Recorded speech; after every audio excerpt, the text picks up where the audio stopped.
Oh, tsas yan. Ano pa yung mga nangyayaring ano? Ito naman si DOJ Secretary. Putang ina, hindi na natuwa bilang DOJ Secretary. Gusto pa lumipat sa ombudsman, no? Kasi nga naman, pag ombudsman, 7 taon yan. Pag nalagay ka na dyan ng presidente, 7 years, hindi ka na niya pwedeng tanggalin dyan. Pero, napakabobo na lang nito ni Bongbong. So, may bobo naman talaga yan. Tanga-tanga tol si Bongbong. Pag nilagay niya yan sa ombudsman, bakit? Kinasuhan nga yan sa ombudsman eh. Tapos gagawin mo ombudsman niya, ulul na yan. Ang ina niyan, 7 years, di na nga aabot na 7 years ang buhay niyan. Tumutulo na nga yung laway niyan sa Senado eh. O, sa sobrang, yung ano niyan, yung laway tumutulo na sa Senado dahil wala nang kontrol. O, maglagay kayo dyan ng ombudsman, yung medyo bata-bata pa, yung hindi yung malapit ng mamatay. O, tapos ito. Tangina, ito namang is kapatid. Yung kapatid, epal din. Nung narinig niya yung kapatid niya, gustong maging ombudsman, putya yan. Yung kapatid naman na DILG, umepal din. Gusto niya, siya na ang magdideklara ng walang pasok sa Pilipinas. Mga tanga talaga eh. Sobrang mga tanga talaga. Oh, walang mga ano talaga, walang mga kokote. Oh, katulad niya. Sige, pag-usapan nga natin na mabilis, itong kay Boying kay Rimulya. Oh, wait lang. Iano natin, hanapin ko. Ito. Oh. Ayan pakikita ko lang sa inyo mabilis lang. Oo, itong dito mo malalaman talaga mga bossing na itong gobyerno na ito mga walang kukote talaga. Oh, ito pakikita ko sa inyo. Nasaan na ba ang hayop na ano na yan? Ito, ayan, oh.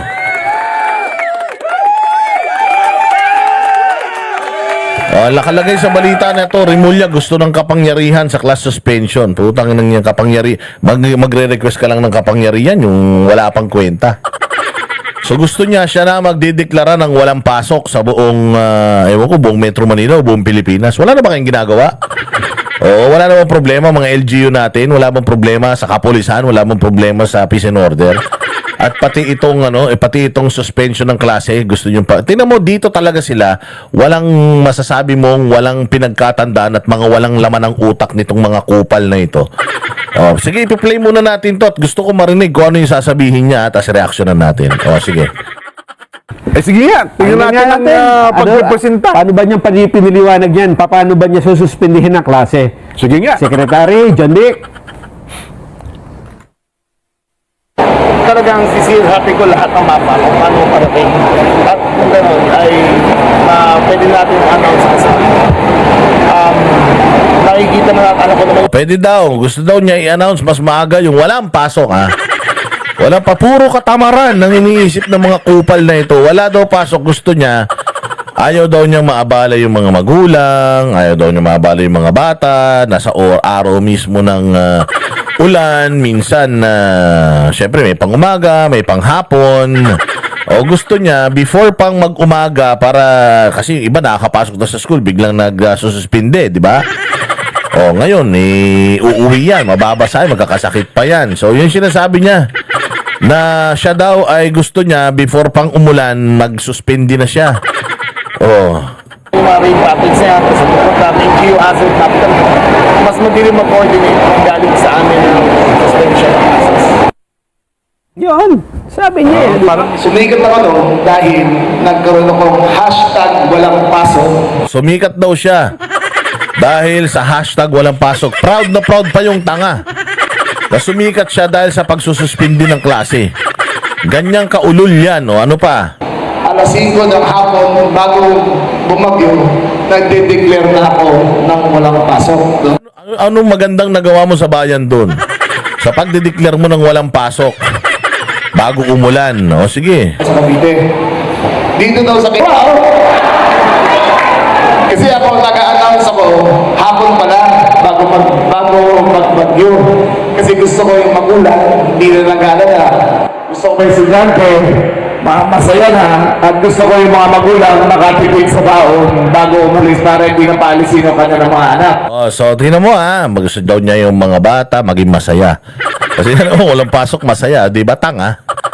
Tangin na, hindi mo naman dapat pasayin yung mga bata dahil walang pasok. Dapat nga encourage mo silang mag-eskwela. Hindi ka ba naman engot? Palibasa, mayayaman kayo pinanganak kaya kahit na pikiin nyo yung mga diploma nyo, okay lang. Kahit di kayo magsipag-aral, ayos lang. Oo, kasi nga, mangungurakot lang naman sa taong bayan pagka naging taga-gobyerno na. O, kaya ayan, tingnan ninyo yung inaano nyo, yung pinopromote ninyo. Walang pasok para masaya ang mga estudyante. Putang ina, huwag nyo nang pag-aralin. Para mas masaya, hindi ba? Alam mo kung gaano kaging kasamang ehemplo itong mga kumag na ito sa mga kabataan natin, no? Hindi ba? Ano para daw hindi na daw magbigay ng baon and so on and so forth. Sige. Kaya asahan nyo, sa mga darating na panahon ay hihingi ko po ang kakayahan na yan para hashtag walang pasok na hanggang Quezon City. Gusto niya, wag na pumasok lahat. Dito lang. Bakit ko binabalita ito? Dito mo malalaman na itong mga mga taga-gobyerno, wala talagang pakialam sa mga kabataang Pilipino. Unang-una sa lahat, gusto nila walang pasok para masaya yung bata, di ba? Pasasayahin nila yung bata kaya walang pasok. Bakit hindi ninyo lalong pilitin yung mga bata mag-eskwela para tumalino? Yung mga estudyante natin dito tatanga na, hindi ba? Nagkaroon nga ng parang pag-aaral sa ibang bansa na sobrang late na tayo pagdating lalo sa curriculum.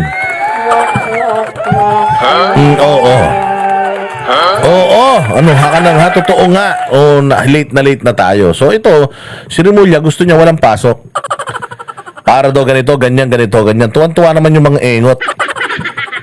Pero kung talagang nag-iisip ka, okay, kung talagang ikaw ay natuto na sa nakaraan, nag-iisip ka talaga at alam mo yung sitwasyon, estado ng bayan natin patungkol sa edukasyon, hindi ka dapat una sa lahat nagdideklara ng walang pasok.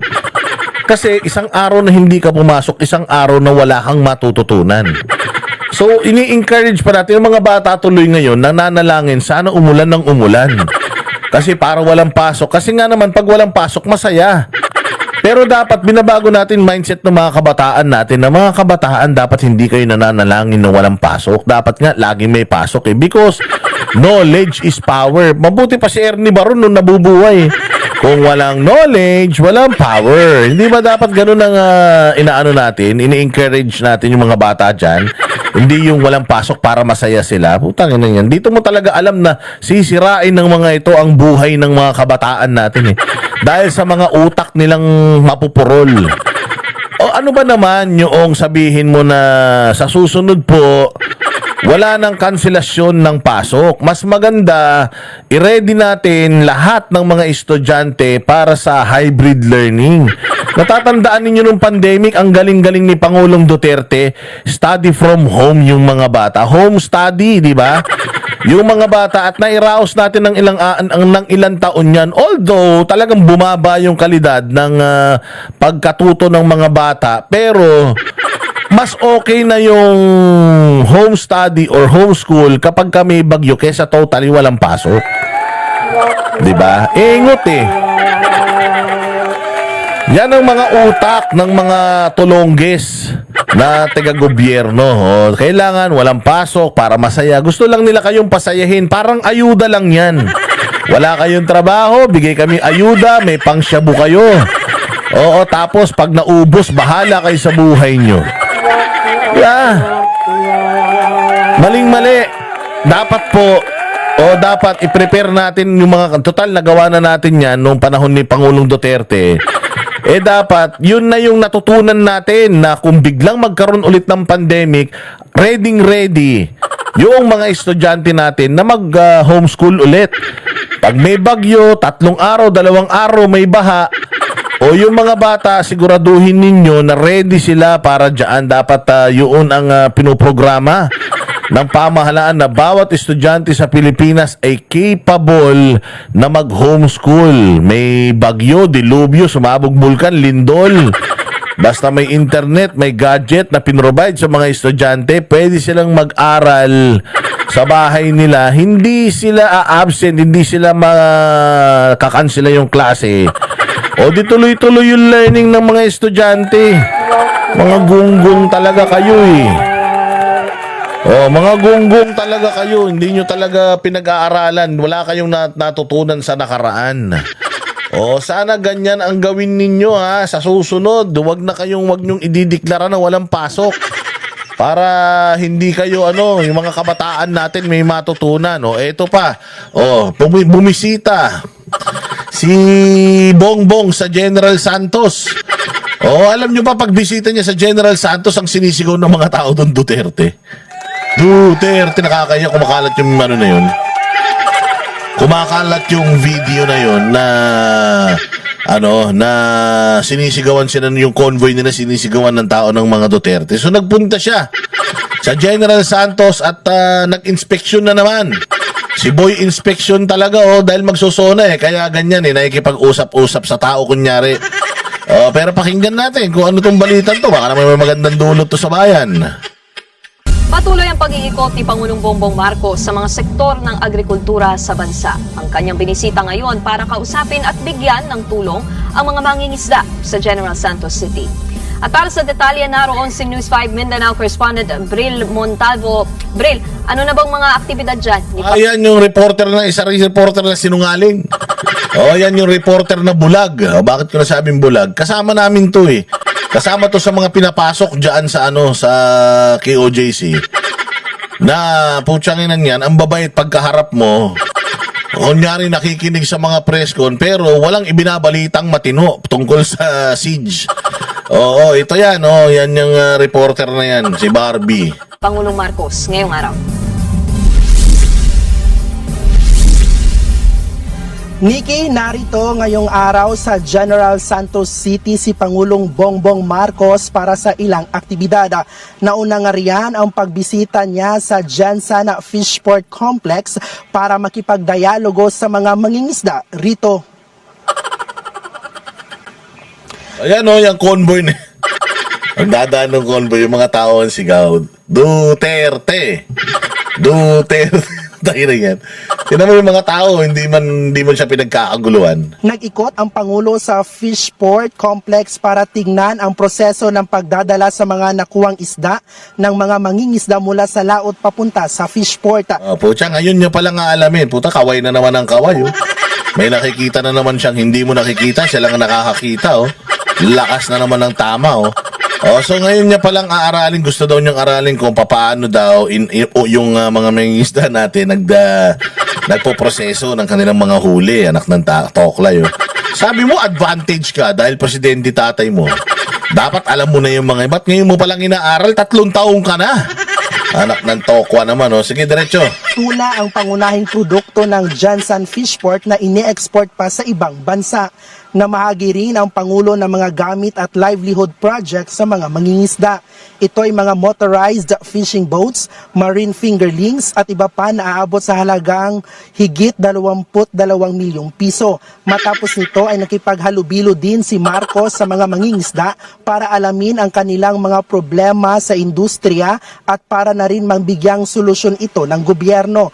Nangako din ang Pangulo na mas bubuhayin nito ang industriya ng pangingisda. Nangako na naman. Mas bubuhay ang industriya ng pangingisda. Pag tinanong mo, paano? Puta, walang alam yan. Hindi niyan alam. Bubuhayin natin ang ikang pangingisda. Putang ina. Paano, sir? Anong naiisip mong unang dapat gawin? Wala. Basta importante, nangako ako. Puro pangako. 3 taon na, puro pangako pa rin. Tagalo, okay lang. Sana nangako ka ng unang 2 taon o unang 1 taon tapos ginagagawin mo siya for the next 5 years. 3 years ka na, ang laki ng inutang mo. Tapos ngayon ka palang nangangako na bubuhayin mo yung industriya ng pangingisda. Tanginan yan, dapat noon mo pa binuhay yan eh.